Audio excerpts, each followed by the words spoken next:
G'day, Steve Morgan, Australian Bass Tournaments with the winner of the Manning River Round, which was relocated to Forster event, Mark Crompton. Interesting scenario. We sat there after the first Forster event. We worked out a couple of things. One, you had to basically win the next couple of events, and Mark Healy had to come 8th or worse. Yep. For the Angler of the Year to be happening. So what happened this event? Yeah, I think you won. I think it was second and second. I had to be second or better, and yeah, mate, it just worked, right? Like, yeah. Do you reckon he's just playing with you and just giving you a little sniff and he's going to crush you at the tweet, or what? I honestly thought he'd come back today with a better bag than he had. I saw him at the boat ramp and I said, "How'd you go?" And he goes, "Nah, same as yesterday." And I thought, you've lied to me before, mate. Do it again. Yeah. Well, let's not talk about 8th place. Let's talk about 1st place. Yeah.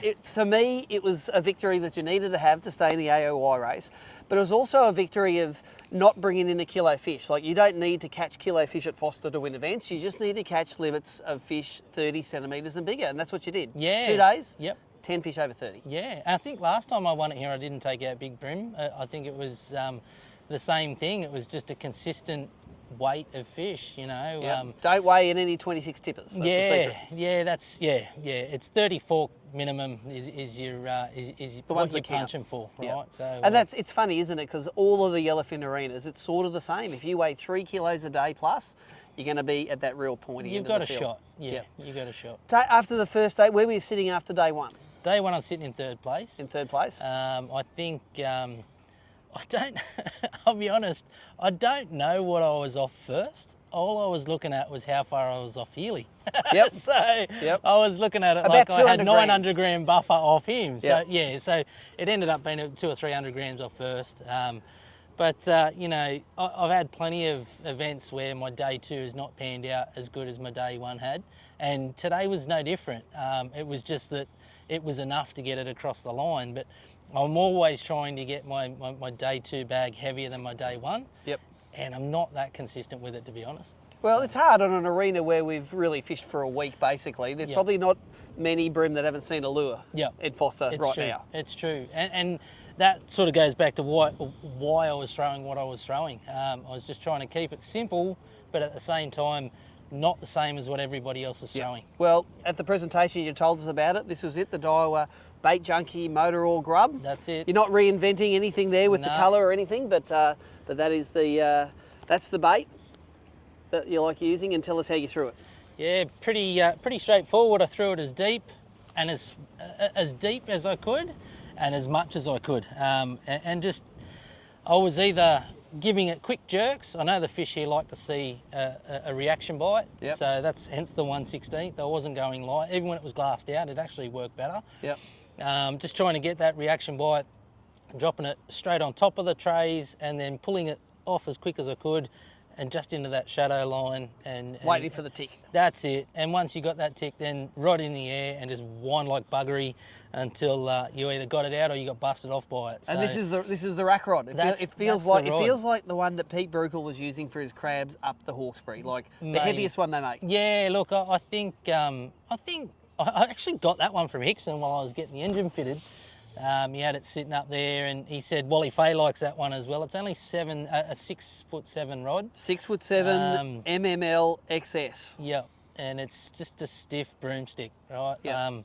It sort of goes against what I've done a full circle. I started with cranker crabs and things like that with a heavy rod, and just started pulling too many hooks and got wiped out too many times. And then I went lighter, and started to, turn more fish over, and then going into this, I've had to go back to a heavier rod, obviously, for the racks and that sort of stuff. So what's it paired with? Tell us about the reel. So the reel is Arity, 3000 size Arity, just for the crank, for the pulling power, for the clutch that is the drag system in it. Just locked. Proper locked. Nothing would come off it, and that is a brand new reel for this weekend. It's not right now. It actually got used for a few other things. The line that is on it now is not what I was using during the day. During the day I was on 14 pound. And 14 pound J-braid? 14, no, that's the 0.6. That's the Saltiga. That's the 12 braid. carrier. Yeah, cast like a dream, but still only the 0.6. Yep. I don't find that I have to change diameter in main line. It's all just that leader. And what leader do you use? I was using the Crosslink in the 14. 14, like proper leader. Proper leader, mate, and only like probably, I don't know, 800 milliliter. Okay. You don't need much. It's sort of, once that lure had hit the water, it was only dropping 300 mil under the surface, and you're on or you're off. Wouldn't matter if it's 10 foot long, it won't see the water. Yeah, and it made the casting a bit easier. Nice, a nice light outfit, even though it can pull stumps. Yeah, you don't have a sore back from casting it all day, that's for sure. Even though you're sort of really ramming it into them when you have to. Now, tell us about this. You said you did swap it out with some of JoJo's pygmy muscle here. I did. Tell us about that. I did. So this whole combo sort of come from my shortcomings at the Oz Open. I remember speaking to you. You said, I'm sick of doing your cutaways because you've lost so many fish. This is a joke. Yep. You got to go down to 3 pound, and we'll go to straight a softer through. rod. Well, I wasn't going straight through here. I didn't feel like I needed it. I always feel like I just don't get the sensitivity that I need with straight through. But I went down to 3 pound, 3 pound leader, and a lighter. That's the 722 LFS. It's SK. still not as light as your recommendation, Let's get in there. Let's get which there. is the 7.5. But it worked. I lost probably 3 really good fish due to the lightness. Yep. And just the line, and I couldn't get him out, and it was all over. But you've only got one tiny little hook. Yep. So it's going to go somewhere, but that's what it took to get the bite. So that's right. Do you lose fish that you mightn't have hooked anyway? That's right. That's right. So you're finding the fish, so you know to return to have another go. So an Arity on that as well. Arity, that's a 2500 Arity. That's got that's also Saltiga 12 carrier. That's the chartreuse that we're currently in the process of bringing through the Saltiga range, and 3 pound. That's actually the 3 pound finesse. The finesse fluorocarbon. Yeah, I much prefer. It's probably a 4 pound in diameter. Yep. But I'd gone to the X-Link for line from 3 pound up to 6 pound, and I've gone back to the J-thread finesse. I just find it a better leader. It's the 4 pound you're fishing when you think you're fishing 3 pound. Yeah, and that's exactly what it is. It's sort of, I don't know, just a sweet spot for me. So well, that's all right, mate. All we need to do now is to get you using 80 metres of that leader, and you're sweet. Yeah, well, I can't talk. You're the one with the trophy here, so look, let's roll it into the next event. We have one more qualifying event for the season, which is at Tweed. Yep. An arena where both you and Mark Healy have both won. Yep. We're going to sort out the Angler of the Year there, and sort out a lot of things, including the field for the grand final, which will be down in Victoria. Yeah, so, I've got a bit of background. Where, truth be told, that event, if I'd have landed the fish that I hooked in that event, it would have been a very different story to the outcome of that. That's right. We don't know if Marty had balls, she'd be my uncle. Yeah, exactly right. But I think I've put myself in that position every single event for the last sort of couple of years, and you walk away going, woulda, shoulda, coulda. Yep. But this one we did. So yeah. Awesome, mate. Well, I think it's a fitting win. It's been a couple of years maybe since your last win. When was your last win? Yeah, probably would be. Down in Tassie, St Helens, maybe. I think so. Yeah, I think it probably would be Tassie.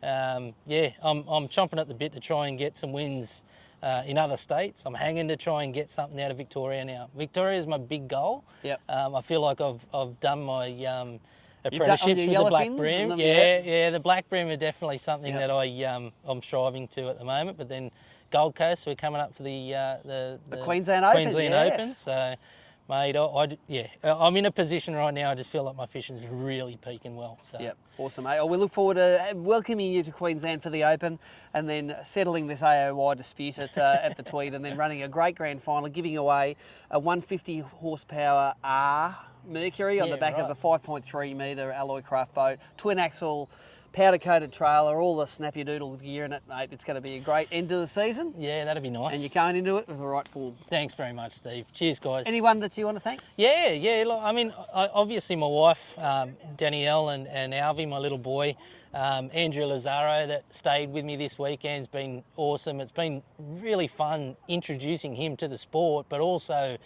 just getting on with new people. I do this so much. We don't get to socialise too much with anybody, unless it's fishing. And when you meet someone new like Andrew and we get on so well, It makes the entire experience really, really good fun. Yep. You know, the guys at Daiwa have been phenomenal, always have been. You know, Taka and Tommy and everybody, the entire family there have been so supportive over the years, and it makes it a real pleasure to use their gear when you know that the guys behind it are just as good as the gear that you're using. Yep. Right?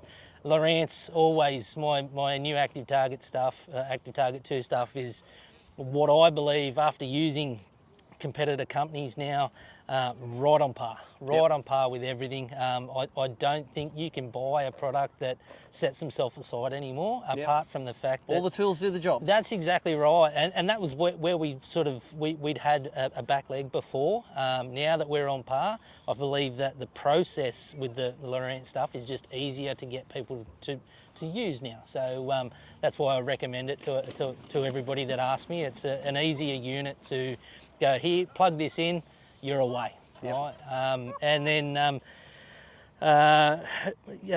power pole. Power pole will be there for a long time now, and I use my power poles flat out this weekend. Yeah. I think fishing racks is, you must have a power pole.